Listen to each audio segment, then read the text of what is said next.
What's up, y'all? This is Nick with From the Ground Up DIY, and today I'm going to show you guys how to build your own built-in fireplace.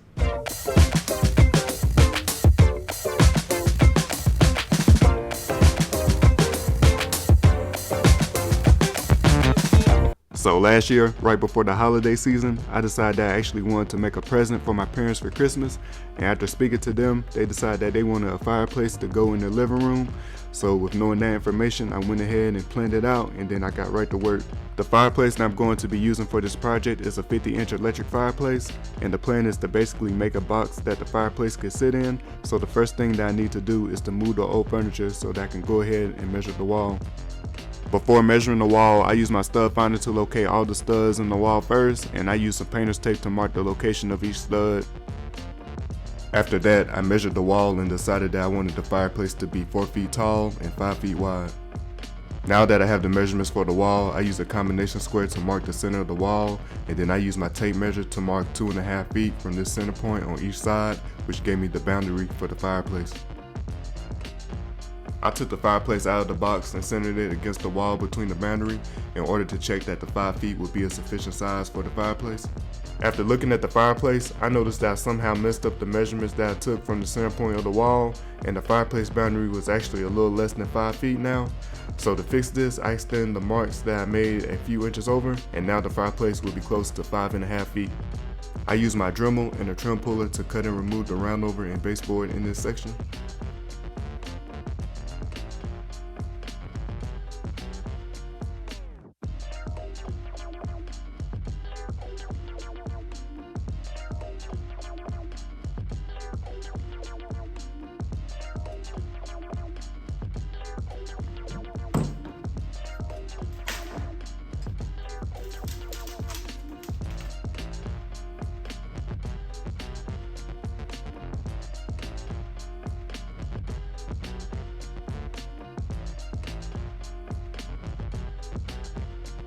Once I had that removed, I went outside to my shed so that I could begin cutting the wood for the fireplace frame. To make the framing for the fireplace, I'll be using two 2-inch by 6-inch boards and approximately 14 2x4s, and all these boards are 8 feet long. I started by cutting one of my 2x6s to 5.5 feet so that it can fit in the section where I removed the trim.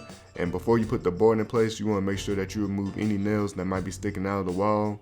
And to remove my nails, I just use a pair of pliers. And I did this so that when I placed the board, it could sit flush against the wall. While placing the board, I still had a rough time getting it to sit flush against the wall, even though I removed all the nails that were sticking out. After messing with it for a little while longer, I noticed that a small piece of the baseboard wasn't cut all the way. I used the Dremal again to cut this piece off, and now the board was able to fit flush against the wall.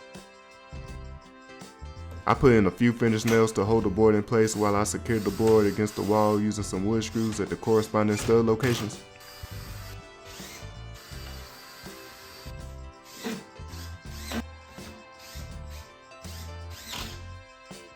I repeated the same process to place the top back board for the frame.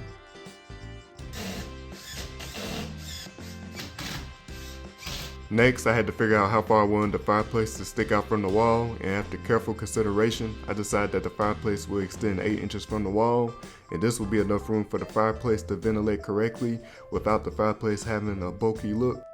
I pulled out my miter saw and cut 2 of my 2x4s into 4-foot pieces, and I also cut out some small inner supports as well, and all of this would be used to make both side frames for the fireplace. I used some wood glue between the joints to make the framing stronger, and then I clamped it all together, drilled in some pilot holes, and drove in some screws to secure it all in place.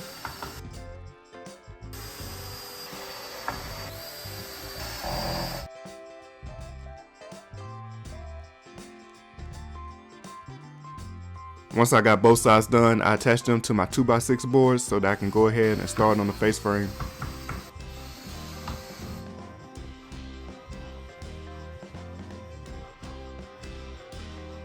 I cut the side boards of the face frame first, and then I temporarily attached these boards to the fireplace with some clamps, and I did this to determine how long the top and bottom boards need to be for the face frame. After doing a little measuring, I cut the top and bottom boards out, and then I assembled the whole outside frame on the floor.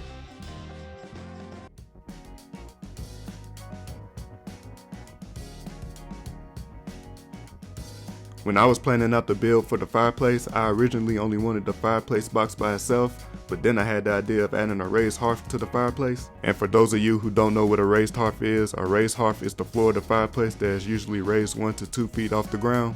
The raised hearth for this fireplace would be 1 foot, so I would be placing the electric fireplace 18 inches above the ground, so it can actually sit 6 inches above the raised hearth.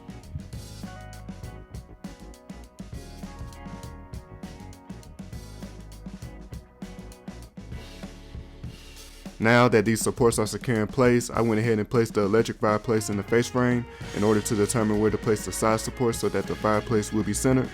I sat down and took a few minutes to read over the fireplace manual to see how to remove the cover from the fireplace, but as you can see here, I was having a real hard time unscrewing the screws to get the cover off.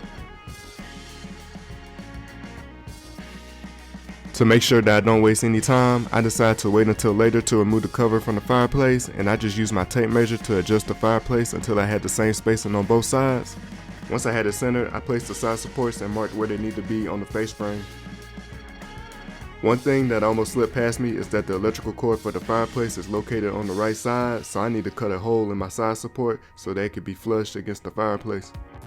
I used a 1-inch spade bit to drill a hole for the cord to go through, but the plug was too big to fit through the hole.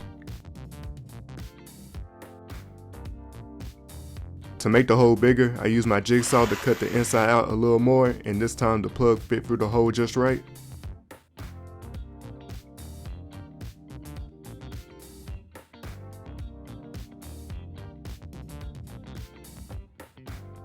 I moved the fireplace and finished gluing and screwing the face frame together so that I can get it attached with the rest of the framing.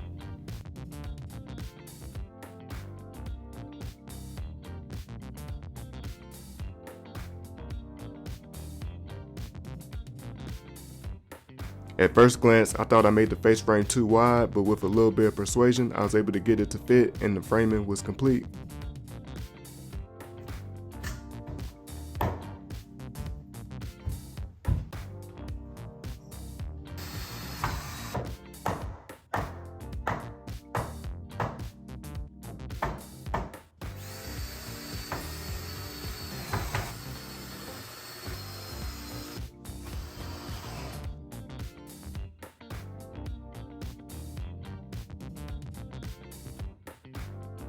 My parents decided that they wanted to use the electric fireplace temporarily until it was time to cover the framing with MDF, so with their help we was finally able to remove the fireplace cover and I was able to get it screwed in place.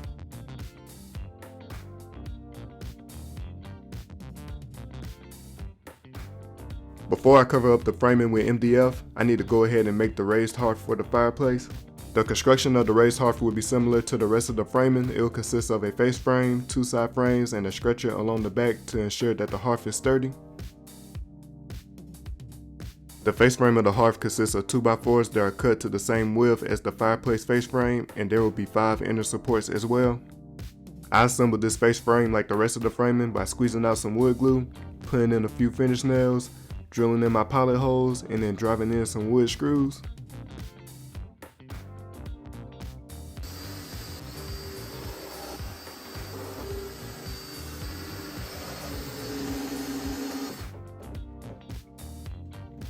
I brought the face frame in the house to make sure that it was the correct width, and then I pulled it back to determine the depth of the hearth. After measuring, the depth of the hearth will be 1 foot. I went ahead and assembled the side frames and then I attached them to the face frame.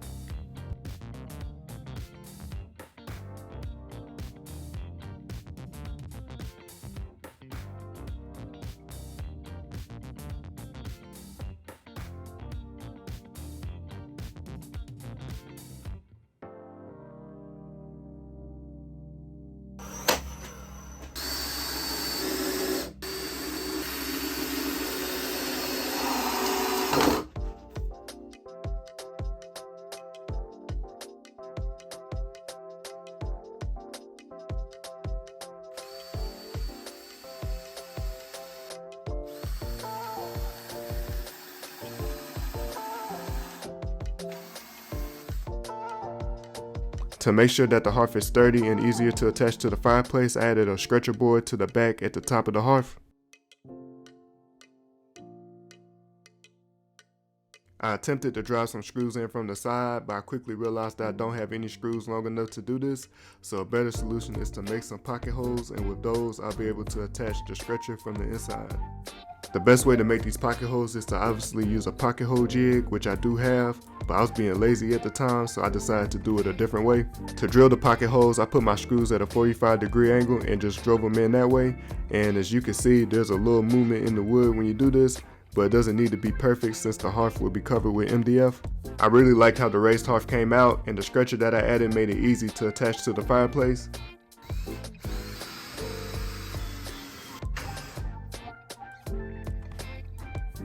All the framing for the fireplace is officially complete, so I'll remove the electric fireplace for now, and I'll be installing it back later once I get the framing covered with MDF.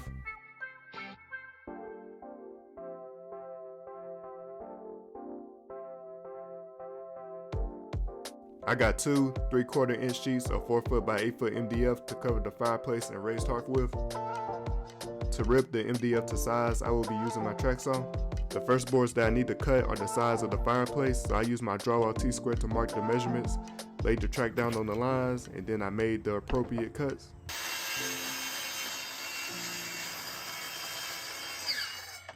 When making these cuts, I made sure I stopped right before I got to the end of each line, and then I used my jigsaw to finish the rest of it. And when using your jigsaw, it ensures that you don't overcut so you can start your next cut with straight edges. I clamped the sideboards to the fireplace and measured the width of the fireplace from the edges of the MDF to determine the measurements for the top board. After cutting this out, I got the side and top MDF boards all screwed in.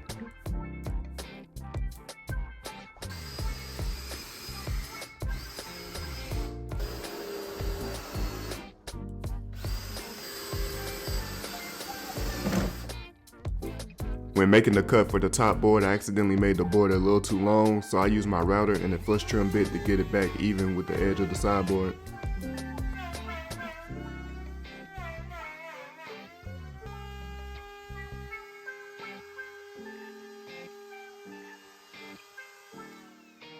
With the wall being in the way, I wasn't able to finish flush trimming this with my router, so I pulled out my Japanese pull saw instead so I could finish cutting the edge flush.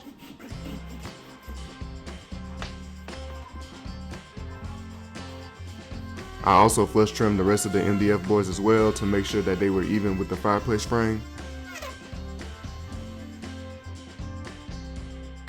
After doing this, I got the rest of the boards for the fireplace cut out and I screwed them all in place.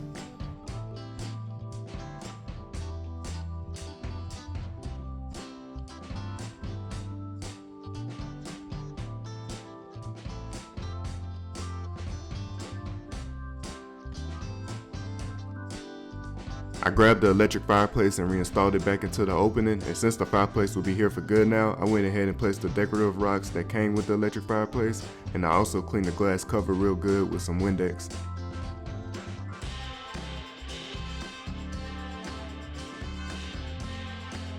The best way that I found to drive and remove the fireplace cover screws is to use this flexible drill bit extension with a magnetic drill bit, and the drill bit extension lets you reach into tight places, while the magnetic drill bit helps you get a better grip on the head of the screw so that it's easy to screw in and out. I began placing the MDF for the raised hearth, and like the top of the fireplace, I made the same mistake of cutting the edge for the hearth too long. For this edge, I should have removed the board and cut the excess off with the track saw outside, but I decided to take the messy route and use my router to trim it flush. If you are using a router inside a house, you want to make sure that you have the proper dust extraction, because as you can see here, I got super dusty and the dust was all in the air, which can make it hard to breathe. I didn't have the proper adapter to connect my router to my vacuum at the time, but if I did, I would have definitely used my vacuum with this to minimize all the dust. Now that everything is dusty, including myself, I grabbed the vacuum to clean myself off, and then I got the rest of the room clean before adding the last piece of MDF to the hearth.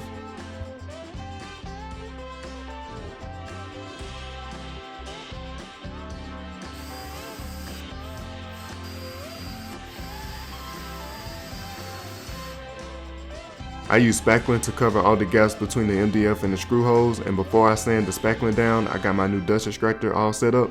After the whole router fiasco, I decided to go ahead and pull the trigger on getting a dust extractor, and I ended up getting the Festool CT15E dust extractor.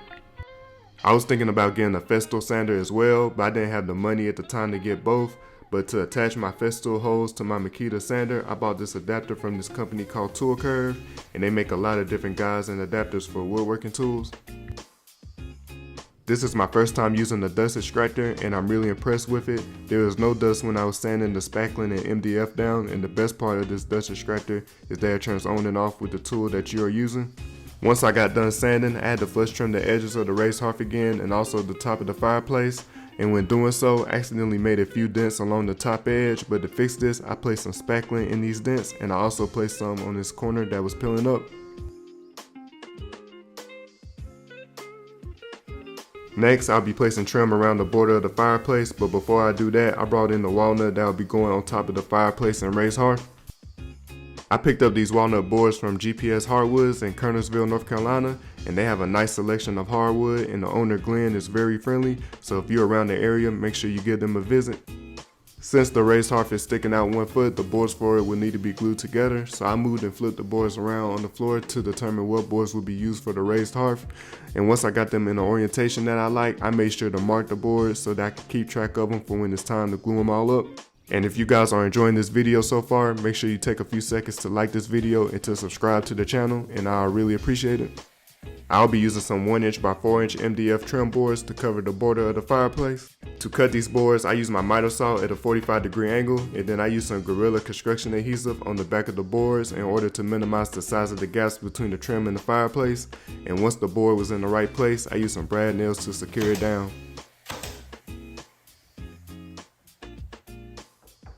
Before placing the bottom piece of trim, I laid down one of the walnut boards that will be used for the raised hearth first, and then I placed the trim on top of this and secured it in place.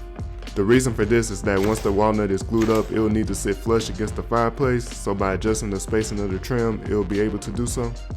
Once I got the rest of the trim placed, I used some more spackling to fill the gaps between the trim.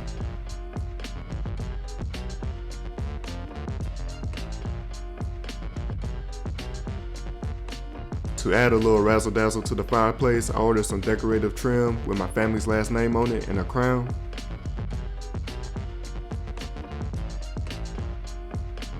I used my level and my tape measure to get the crown and my family's last name centered, and after that I used some brad nails and some spackling to get the trim ready for sanding.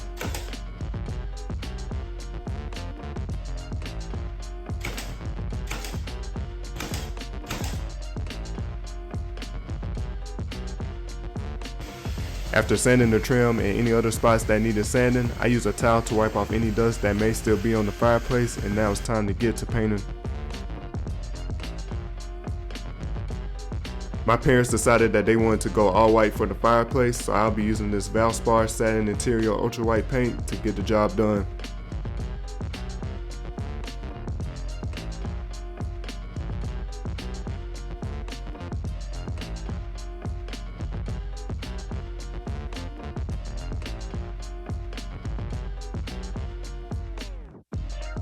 When painting the fireplace, I advise that you remove the electric fireplace first before you get started so that you won't get any paint on it like I did, but if you do end up getting a little bit of paint on it, all you gotta do is just rub some alcohol on it and it will come right off.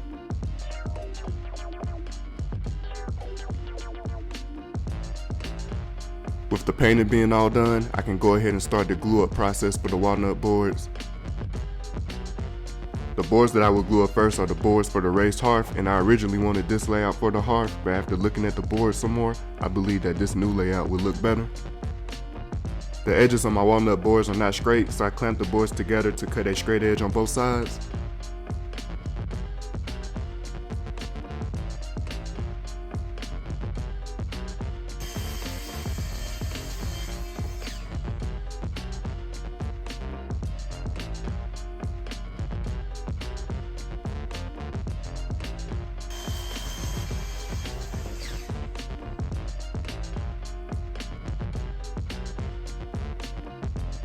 I also need to cut a straight edge along the long edge of the boards that will be joined together, so I use my track saw to do this as well.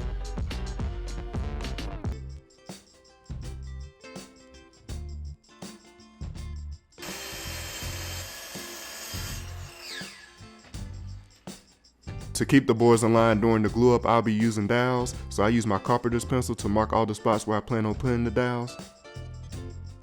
I used a speed square to transfer the marks to the edge of the boards, and then I used my tape measure to find the center of the edge so I know exactly where to drill the dowel holes.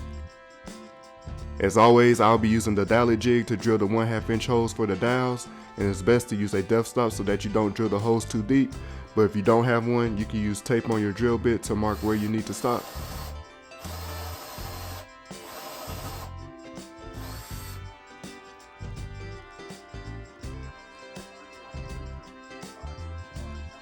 I continued to drill all the dowel holes along the edge of both boards, and once I was finished, I pulled out my pre-made 1/2 inch dowels and wood glue to start the glue up.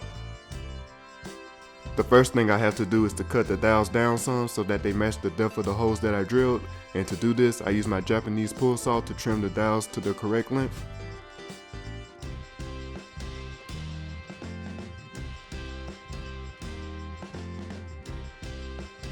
Before placing any of the dowels, I pour wood glue into each dowel hole, and then I use a hammer to knock the dowels in place.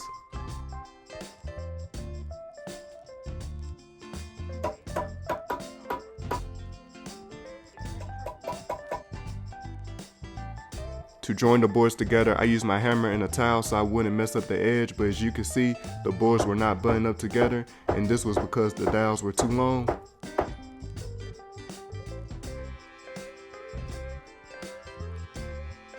To fix this, I pulled the boards apart, and then I used my Japanese pull saw to cut all the dowels down, and when I joined the boards back together, it was an overall tight fit.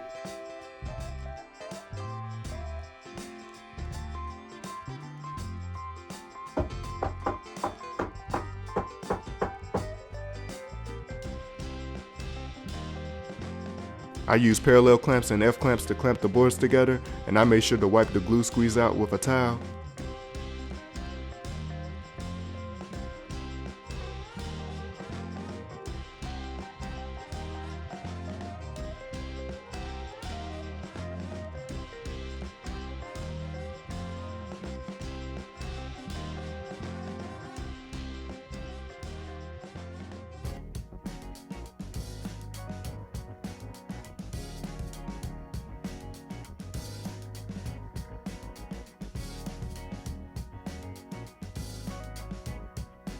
After letting the boards dry overnight, I removed the clamps and used the track saw to rip the board to its final length and width.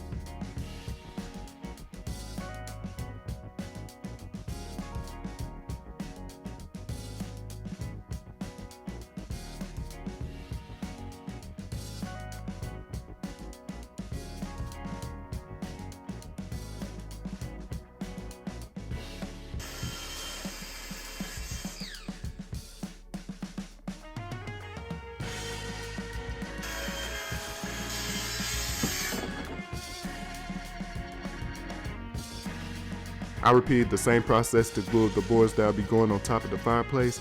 I used one of the cutoffs from the raised hearth board and my other full-size walnut board to do this.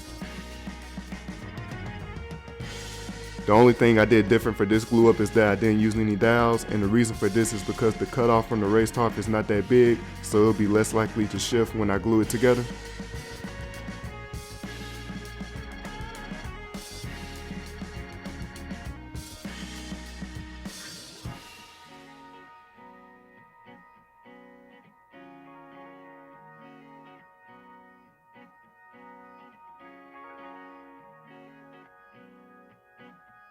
Now that the glue up is finished, I began the process of sanding the boards. I'll be using 80, 120, and 220 grit sandpaper to sand these boards down. I used a pencil to mark up the boards in order to make sure that I'm sanding equally across the whole board, and after sanding for a little while, I used some of the walnut shavings from the track saw and some wood glue to fill in the gaps between the boards.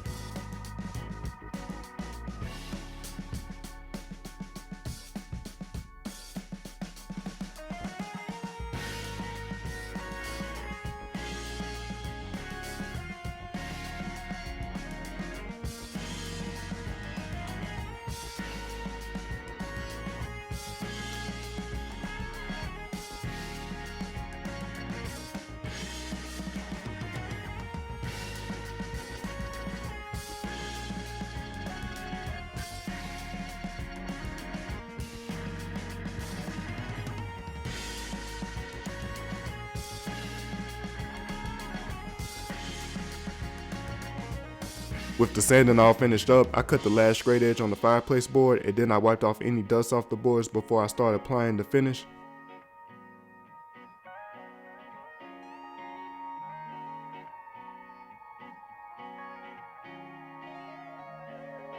The finish that I'll be using on the walnut is this Rubio Monocoat Pure Oil.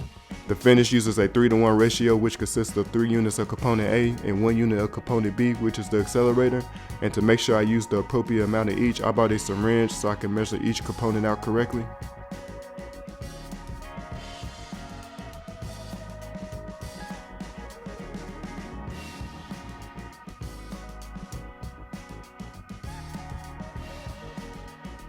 I spent about a minute mixing the finish together once I got it in my mixing cup, and I'll be using the plastic spreader to spread the oil over the walnut.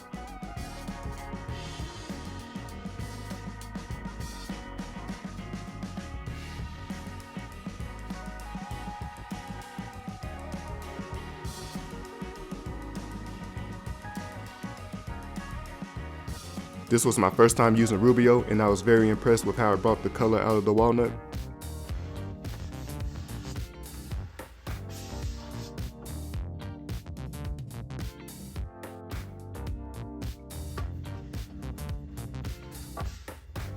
After spreading the oil, I used a 5-inch buffing pad on my orbital sander to help increase the sheen of the oil, and then I used a towel to wipe any of the excess oil off.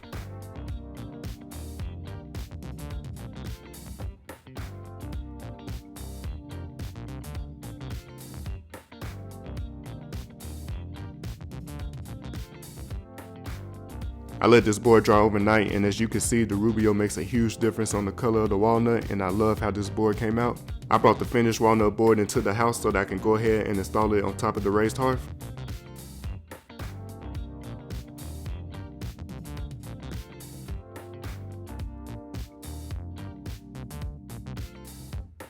I used some screws to fasten the walnut to the top of the hearth, and then I repeated the same process for the walnut that's going on top of the fireplace.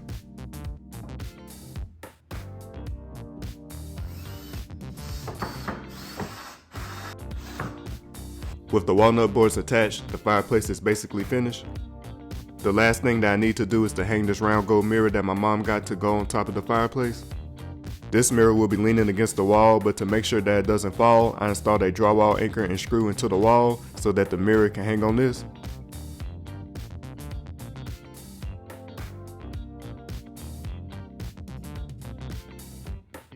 I had put plastic over the fireplace to prevent it from getting dirty while I was hanging the mirror, but after I was done, I removed the plastic and my parents were excited to see the fireplace all finished up. My mom had a few more decorations to put on the fireplace, but after placing those, the built-in fireplace is now complete. Thank you guys for watching this video. I had an amazing time building this fireplace, and this was my first time working with walnut, so that was a great experience as well. And if you enjoyed the video, make sure that you give the video a like and subscribe to the channel if you want to see more content like this. And also leave a comment below what you think about the fireplace, whether it's good or bad, because I'm always looking to improve my craft, and I want the same for you guys watching as well. So please don't withhold anything that can help the next person who might want to give this project a try. But with that being said, please follow me on my other social media platforms. I post my day-to-day progress of the projects I'm working on Instagram and TikTok. So if you get a chance, please check me out over there. And as always, peace, love, many blessings, and I'll catch you guys on the next one.